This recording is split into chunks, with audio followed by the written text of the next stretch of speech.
Earlier this year, I read the book Atomic Habits, and one quote that particularly stood out to me is that your habits are the compounding of self improvement. So, today I wanted to rank habits that I've had in my life, either at one point when I was younger or that I currently do, and how I think they affect you and how effective they are into making you a better person and getting you closer to the goals you want to achieve. So here we have our four tiers. First one is millionaire. These are habits that I think put you on the path to becoming a millionaire in the future, get you in the right direction. Next is game changer habits. These are habits that will make an impact on your life. They're not do this and you're guaranteed to be successful, but they will make you a better person overall. And then next is worth. These are actions or habits that I think are worth implementing into your life because there's noticeable benefit. And finally, it's waste of time. The first habit that I have over here is investing, right? Investing is without a doubt a millionaire habit. That's because, when you invest and you invest automatically, you're paying yourself first and setting yourself up for future success, right? For every dollar that you trade in today, you get a multiple of those dollars tomorrow, right? That could be, for example, maybe a 25 multiple. So for every dollar you invest today, you can take back $25 down the line. And investing overall builds you into the mindset of sacrificing now and delaying gratitude so that later you can reap the benefits of those sacrifices. It kind of goes hand in hand with discipline. And then, of course, you can't become a millionaire very easily without investing. So those two kind of go hand in hand in weightlifting, right? Now, this might be controversial, but personally, I think that weightlifting falls into the category of game changer. That being that lifting will transform the chemistry, it will release good hormones into your body and make you feel better and give you that motivation sometimes you need it. It's an energy bringing activity, not energy taking. But I don't think it's necessarily a necessity to become a millionaire. I don't n- think it belongs in that category. It's not as powerful as investing when it comes to setting yourself up for success down the line. But lifting is without a doubt one of the biggest game changers that I had in my life. It made me start appreciating my health and how young I am a lot more. It made me realize that I need to prepare myself so that I can keep doing the things I enjoy doing with my body now later down the road so I can play with my kids, play with my grandkids. Next habit on the list is reading, right? I put reading in the millionaire uh, tier. That is because, what reading stands for in my eyes is a dedication to constantly be learning and absorbing knowledge and your devotion to being a lifelong learner, right? There's a lot of things that you gain from reading. One of my favorite things about reading books is I can learn from other people's experiences without having to go through what they went through themselves. I get to take all the lessons without having to pay all the costs or consequences or the losses to incur those lessons. And I think that knowledge base that you gain and that time that you save to learn these experiences puts you a step ahead of others, allowing you to fast track yourself into a better lane to get further in life. Next on our list, we have running, which running, again, I put in the same tier as lifting. That physical activity goes hand in hand. I think running is a very game changing activity for your longevity. It'll help you live longer. It's good for your joints for the most part. And it's good for your heart.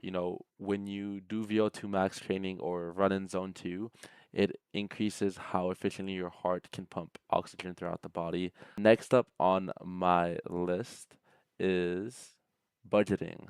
Now, so for budgeting, I think this can either go into millionaire or game changer. However, I don't think it's a millionaire activity. I think game changer fits it a little bit better. That is because I kind of see budgeting as a prerequisite to investing, right? You need to know how much flexibility you have in your budget to invest.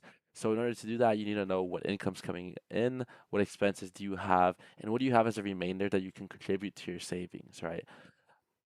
Budgeting will take you from being in debt and owing money on your credit cards, student loans, whatever, to transforming your net worth into a positive number, right? So it's an absolute game changer and sets you in the right direction, but it's not gonna build brick by brick, getting you to that point where you are successful and can retire and buy your time back. Next up on my list is journaling. So for journaling, I've journaled for a couple years now. It's just a really good outlet for me to kind of express the things that I'm thinking of, kind of have a way to organize my thoughts so that way they can flow better. It kind of helps me take everything that goes on in here and put it on paper, so it calms my thinking in a way. Now, while I think journaling has a lot of benefits and is very important, I wouldn't say it's as powerful as the things in the game changer category, hence why I'm putting it in worth. I definitely think everyone should have a journal or at least some type of writing outlet where they can habit track, talk about what they did during the day, things that they're grateful for, things that are stressing. It's a worthy habit to have because it gives you an outlet to express yourself, which is good. We intake so much content and information. We need a way to produce and release some of that. Next in the list, and this is, I think, no brainer, is sleep optimization, right? This is one thing that I've become quite interested in over the last few years, improving my sleep because sleep is our superpower and that's just the reality of it, right? So the more efficient you can sleep, you don't need as much sleep and you're ready to go, right? I've noticed in my days, right, when I'm incorporating all these habits, I have way more energy to do everything, to run, to lift, to even record videos like this when I've had a good night's rest. Versus on the flip side, I know we can all relate to this. When you don't get a good night's rest, you're tired, you're cranky, everything just seems to be going against you and it's just harder to be as efficient as you normally are, right? So I think it's definitely a game changer to, increase your deep sleep, make sure you're getting good sleep, have a routine that allows you to go to bed well. I honestly think that your wind down routine at night is more important than your morning routine, your daily steps, right? And with that, the usual rule of thumb is to go for 10,000 steps. Again, I don't think this goal is gonna make you a millionaire or be the craziest change in your life, but I think it's worth doing.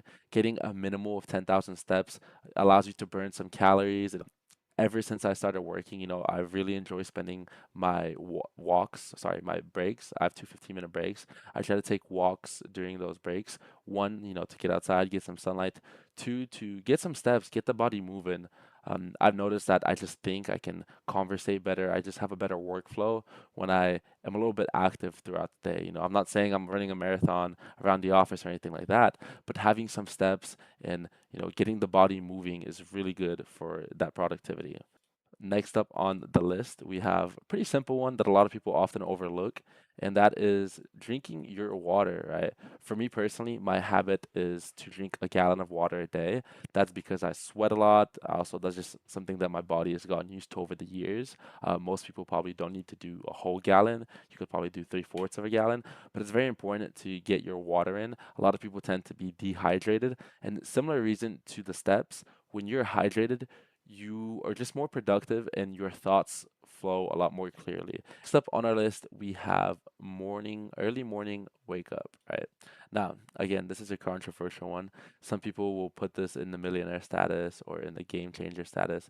But for me personally, I think waking up early is a worth it habit. It extends how long your day is and it usually can make you more productive. But this kind of varies person to person and how much you use it, how effective it is, right? There's some people who wake up at 5 a.m., tackle their greatest task right off the bat, and they've already won the day, and they can carry that momentum throughout their whole days. Versus on the flip side, for example, myself, I wake up pretty early, but I can't necessarily take down the tasks that I want to divert my energy to because I have to go to work, or if I want to work out before. That type of thing. So it really depends on how you use this. I think it could be a great tool to incorporate, but overall, just waking up earlier in the day is better than sleeping through the day. In general, personally, I've noticed that I'm a little bit more productive when the sun's out. Next up on the list is credit cards. I think credit cards are very slept on, and here I really disagree with Dave Ramsey. He gives the advice that you should avoid credit cards at all costs. Personally, I disagree with this. I think credit cards are very worth it if you know how to use them.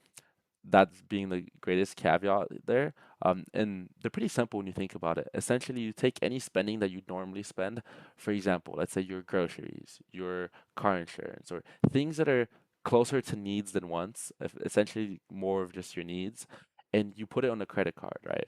Because what's the point of spending money and not getting anything back when you can just have a credit card, spend the money that you would anyways on your needs, and get some points back, which you can redeem for gift cards, travel, or whatever other benefits that the cards will offer.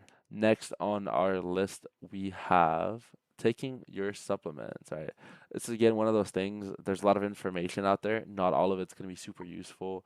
You can find people suggesting all types of supplements. I personally like to keep it pretty simple.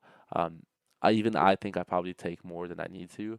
What I take on a daily basis is my fish oil, my creatine, a multivitamin, and my magnesium glycinate, right? Magnesium glycinate goes into sleep, kind of just helps me get deeper sleep. Fish oil is good for the joints and it's healthy fats as well. And then creatine is probably the most studied supplement that's out there. Essentially, it increases the amount of water your body can hold, so it allows you to push a little bit further for endurance and usually get a couple of extra reps or push a little bit heavier weight. It stores more water in your muscles. So I think supplements are definitely worth it. I'm not saying that they're gonna make you Superman, then suddenly you can fly across the world or anything like that, but it's a good foundation to build on to protect your health for the longer term. Going into our first waste of time habit, I put gaming, right? And now I rarely game because I just think there's more valuable things to put my time towards. But I'm not saying no one should ever game. Even, here and there, I'd like hop on a game with some of my friends. We'd like laugh about the good old days of like 2013 Minecraft or something like that. So it could be a stress relieving activity. However, I just genuinely think there's like more productive ways to kind of get that same stress relief, whether it's like going for a run or like chatting with your roommates or hanging out with friends. I'm not gonna game my way into becoming successful, so I just have to be realistic about that. Moving on to the next one, I have playing sports. In my case, I put this as a volleyball emote because I play a lot of volleyball, but I think playing sports, specifically team sports, is game changing for multiple reasons. One, similar to the other physical habits that I have in here, you're maintaining your physical health, right? You're taking care of your body, you're getting it through ranges of motion that you probably won't during your normal day. So it's a different pattern that's good for your body to have that. And then you're competing with others, which is like very good and very natural. In the past, we used to compete with other people in our tribes to hunt and gather stuff, right? So it's good having that competitive aspect of like, you know, playing towards a goal. And I think the most important thing is learning how to work with others in a team environment, right? Because in sports, I mean, we can all relate to this. There'll be moments where things get heated. You might start losing, you and your teammates start, yelling at each other a little bit. But it's about learning how to work with others in those dire times to turn things around and keep that positive mindset. I think the most efficient or the most useful thing that you can learn from playing team sports is to be a good teammate and be a leader, right? Be someone who, when things go wrong, you don't get mad and ruin the mood of the team. You're kind of like, hey, it's okay, next point, next ball, let's move on. And you lead others by having this positivity because positivity spreads and it makes a great impact. We have cooking. So I put cooking is worth it because it's a good skill to have. One for yourself. A lot of people when they move away from their parents, they switch to eating out every single meal, which one can be expensive. And two, it's just good to learn how to cook some dishes. You want to have one good dish or two, maybe even three, which you can cook for significant others, maybe your parents, your friends, roommates, whatever it might be. It's good to have something that you can cook. And in general, when you're cooking, you decide what goes in your food versus when you're buying pre-made food or store-bought things, let's say like store prepared meals, the ones in the microwave. You don't know what's in there. You can read the ingredients and you'll see probably a whole essay on there of different things they put in there. But when you cook something at home, you know exactly what you put in there so you can control it and really improve your diet and take a good turn for your health, which is why I think it's worth it to cook. That's why I like to meal prep usually, just to make sure, I fill my diet with more nutritious foods rather than just eating out all the time. Next on the list, we have our second habit that's going to be going into the waste of time, and that is watching TV, right? This is very similar to video games. Again, I'm not saying that you should never watch a movie or watch a series with your partner or do any of this, it's all about balance. But in general, a similar concept applies here for me. I think I just have more efficient ways of spending my time than watching a show. I'm not saying that I'm never gonna watch something. I rather watch YouTube than watching a show personally, because that's kind of where I find more interesting content. I get inspiration, but it's not the end or be all. It's not gonna change my life. It's not a habit that I'll be worse off with if I don't do it. And finally, a last habit that I have on the list is stretching, right? I think stretching again falls very in line with most of the habits on this, which is taking care of either your financial health, your mental health, or your physical health, right? All of these in the worth it category apply. That's why I think it's worth because your health is your greatest asset, right? If you are not healthy, no matter how good you are at something, you cannot make it into a wealth generating skill because you're going to be sick. You have to go to the hospital. You have to spend time on medicine. Stretching, the way I view it, it's teaching my body to be resistant as I age, to kind of keep those capabilities of being able to jump, run fast, carry things for a prolonged period of time, and increase the amount of my life where I'm going to be functioning, right? Because it's not about just living as long as possible. It's about having a functional life during most of that duration, right? I don't care about being 100 when I stop being able to do the things I enjoy at 60. I rather live to 80, but be able to do all the things I truly care about until 75, right? So that's kind of what these worth it categories end up being for me, things that will pay off way down the road and will compound, right? I hope you guys found some of these habits inspiring. Again, the concept is the same whether it's your wealth or your health. You want to do things that will improve a little bit every single day so they compound over time and have life changing effects down the road. Drop down some habits that you're looking to incorporate in your 2026 or some habits that you think I can get value from. As always, if you enjoyed this video, drop a like and subscribe, and I'll see you guys next time. Take care. Peace.